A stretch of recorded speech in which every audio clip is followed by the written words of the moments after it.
दुसरा विभाग त्या ठिकाणी कृषीचा विभाग आहे।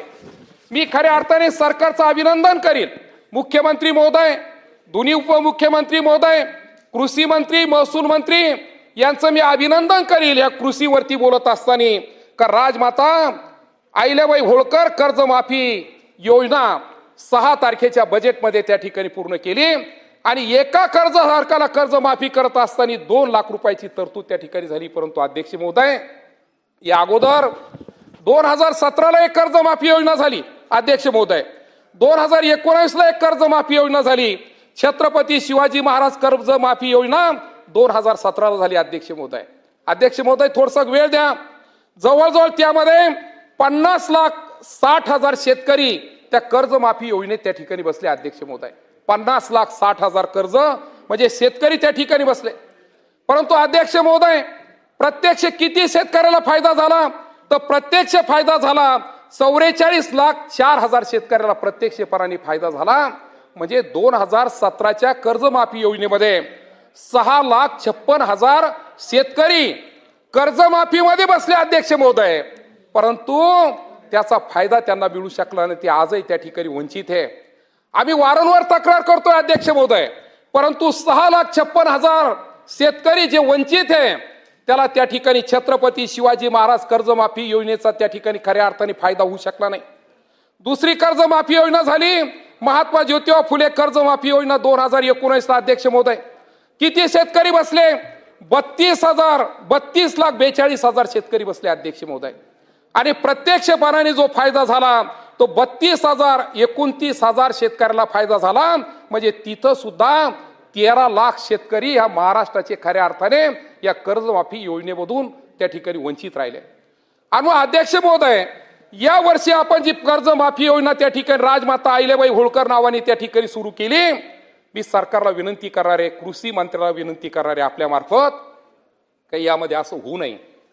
जेवढे महाराष्ट्राचे शेतकरी तेवढे खऱ्या अर्थाने यामध्ये पात्र झाले पाहिजे, ज्याच्या नावावरती कर्ज आहे त्याला या कर्जमाफीचा फायदा त्या ठिकाणी झाला पाहिजे। म्हणून अध्यक्ष महोदय, मी फक्त मागणी एवढीच करणार आहे का आपण जर त्या ठिकाणी ओटीएसच्या नावाखाली जर बँकेकडे जर गेलो आणि ओटीएसच्या नावाखाली एखाद्या शेतकऱ्यावरती 3 लाख कर्ज असेल, 4 लाख कर्ज असेल, परंतु ओटीएसच्या नावाखाली जर त्या बँकेकडे जर गेलो आणि त्या बँकेला जर सांगितलं का ओटीएस मध्ये सर्व शेतकरी बसवले पाहिजे, तर खऱ्या अर्थाने या 2 लाखाच्या कर्जमाफीचा फायदा आमच्या तमाम शेतकऱ्याला त्या ठिकाणी होणार आहे। कारण काही शेतकऱ्याला 4 लाख आहे, 5 लाख आहे, 6 लाख रुपये कर्ज आहे आणि म्हणून 2 लाखामध्ये एकही शेतकरी सुटू नये, नाहीतर एखाद्या वेळेस होईल असं अध्यक्ष महोदय का बँकेवाले यादी पाठवतील का यांच्यावर 6 लाख कर्ज हे बसत नाही, परंतु कर्ज 2 लाखापेक्षा जास्त जरी असेल तरी सुद्धा खऱ्या अर्थाने त्याला फायदा त्या ठिकाणी झाला पाहिजे असे आपल्याला त्या ठिकाणी विनंती करणार आहे।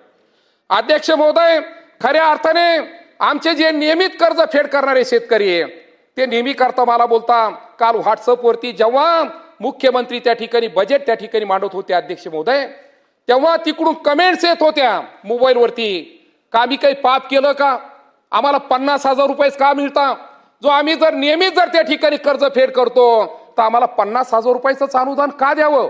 आणून त्यांनी त्या ठिकाणी कमेंट टाकल्या का जे आम्ही त्या ठिकाणी नियमित पद्धतीने कर्ज फेड करीत असेल तर आम्हाला 1 लाख रुपये तरी त्या ठिकाणी खऱ्या अर्थाने अनुदान त्या ठिकाणी मिळालं पाहिजे। म्हणून अध्यक्ष महोदय, मी आपल्या मार्फत विनंती करणार आहे का त्या नियमित कर्ज फेड करणाऱ्या शेतकऱ्याला 1 लाख रुपये तरी त्या ठिकाणी त्यांना प्रोत्साहन पण अनुदान त्या ठिकाणी आपण देण्याचं त्या ठिकाणी खऱ्या अर्थाने अपेक्षा असं त्या ठिकाणी मी सांगणार आहे। अध्यक्ष महोदय, आता यामध्ये फक्त नॅशनलाइज बँकेचा विचार होतोय, पतसंस्थेचं कुठे व्याख्यामध्ये नाव नाही। आणि ज्या शेतकऱ्यांनी पतसंस्थेमार्फत कर्ज घेतलं त्यांचा सुद्धा प्रामुख्याने या ठिकाणी विचार करण्याची त्या ठिकाणी गरज आहे। अध्यक्ष महोदय, कुठेतरी मी पेपरला वाचलं, कुठेतरी टीव्हीवरती पाहिलं का एका खासगी सावकाराकडून कर्ज घेतलं आणि तो शेतकरी ते कर्ज फेडू शकत नाही आणि म्हणून त्यांनी स्वतःची किडनी विकण्याचा त्या ठिकाणी निर्णय घेतला अध्यक्ष महोदय। आणि म्हणून जसं नॅशनलाइज बँकेचा आपण त्या ठिकाणी विचार केला, जसं विविध कार्यकारी सोसायटीचा प्रामुख्याने त्या ठिकाणी विचार आपण केला, तसं पतसंस्थेचा सुद्धा त्या ठिकाणी विचार करावं आणि पतसंस्थेमधून ज्या शेतकऱ्यांनी खऱ्या अर्थाने कर्ज घेतलं असेल त्याची सुद्धा कर्जमाफी झाली पाहिजे ही अध्यक्ष महोदय विनंती करणार आहे। आणि अध्यक्ष महोदय, खासगी सावकाराच्या बाबतीमध्ये जे लायसन होल्डर आहे त्याच्या बाबतीमध्ये सुद्धा कर्जमाफी होण्याची त्या ठिकाणी गरज आहे आणि म्हणून विनंती करील का त्या कर्जमाफीमध्ये त्याचा सुद्धा प्रामुख्याने त्या ठिकाणी समावेश करावा.